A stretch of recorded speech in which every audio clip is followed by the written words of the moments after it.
Imagine standing in a courtroom, a decorated black Navy SEAL.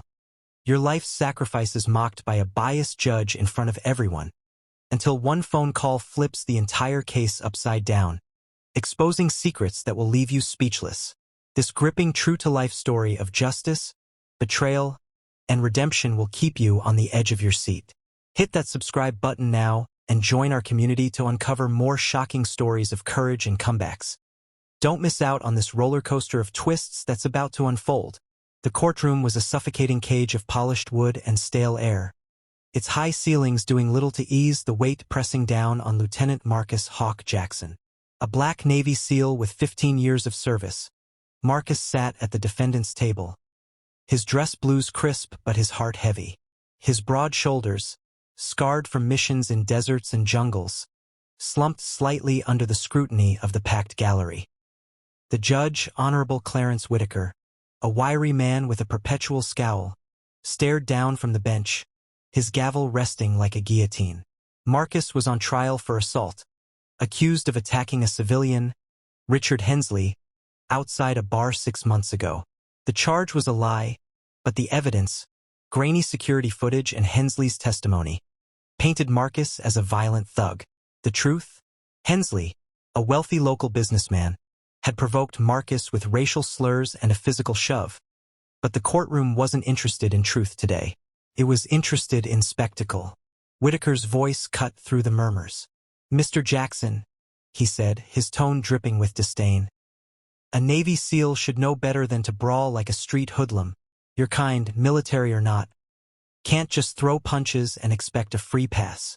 The gallery gasped, the word "your kind" hanging like a noose. Marcus's jaw tightened, but he kept his eyes forward, trained by years of discipline to swallow rage. His lawyer, Sarah Klein, a young public defender with more grit than experience, shot up. "Objection, Your Honor. That remark is prejudicial and irrelevant." Whitaker waved her off. "Sit down, Miss Klein. I'm not here to coddle your client's feelings." The gallery whispered, some nodding in agreement, others shifting uncomfortably. Marcus felt the sting of 1,000 eyes, but he refused to break. He'd faced worse, enemy fire in Fallujah, ambushes in Kandahar. But this was different. This was home, and home was tearing him apart. The trial had been a circus from the start. Hensley, with his tailored suit and crocodile tears, had spun a tale of an unprovoked attack, claiming Marcus, a dangerous veteran, had snapped for no reason. The security footage showed Marcus throwing a single punch, but not the moments leading up to it. Hensley's slurs, the shove, the crowd egging him on. Sarah had fought to introduce Marcus's side, but Whitaker blocked every attempt, citing procedural issues. The prosecution, led by a slick attorney named Victor Crane, leaned hard on Marcus's military background, twisting his service into a narrative of violence.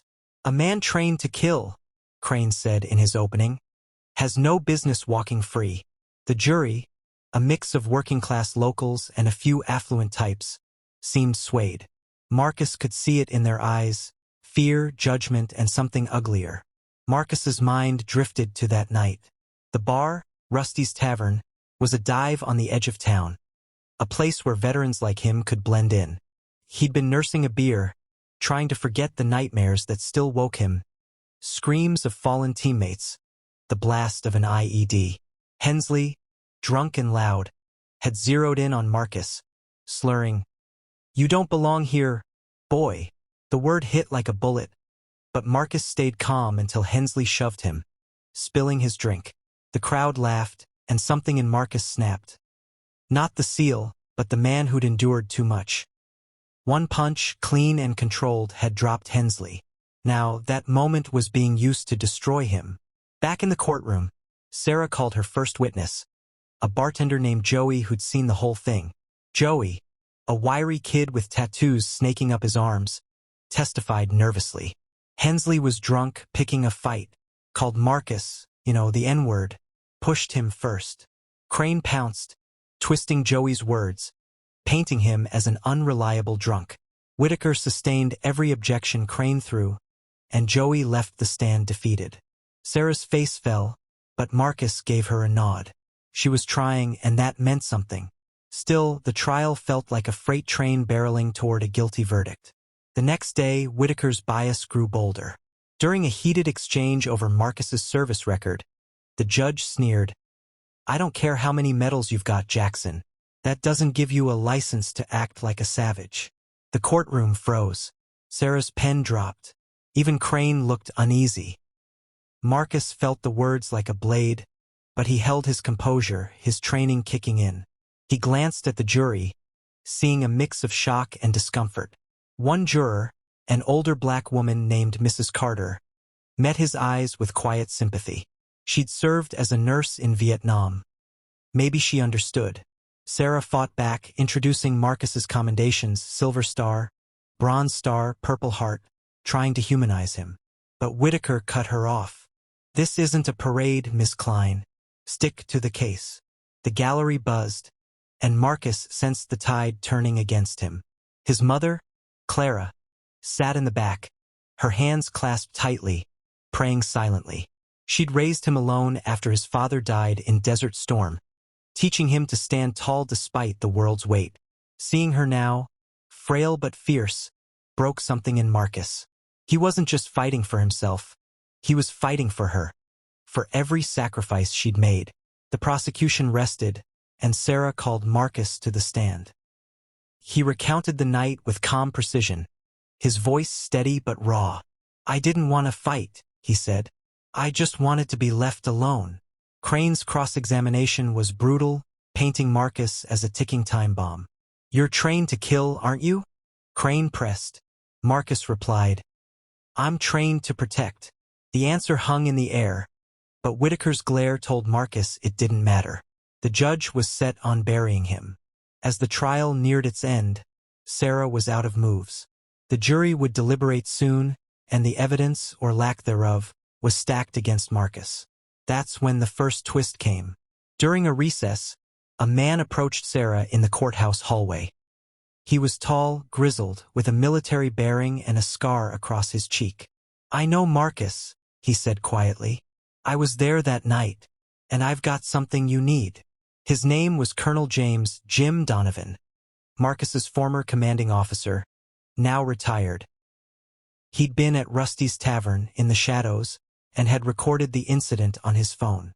The footage showed everything: Hensley's slurs, the shove, the crowd's taunts.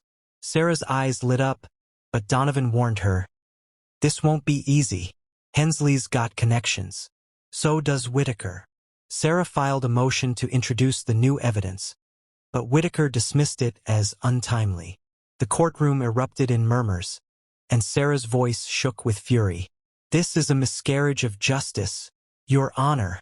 Whitaker banged his gavel, threatening contempt.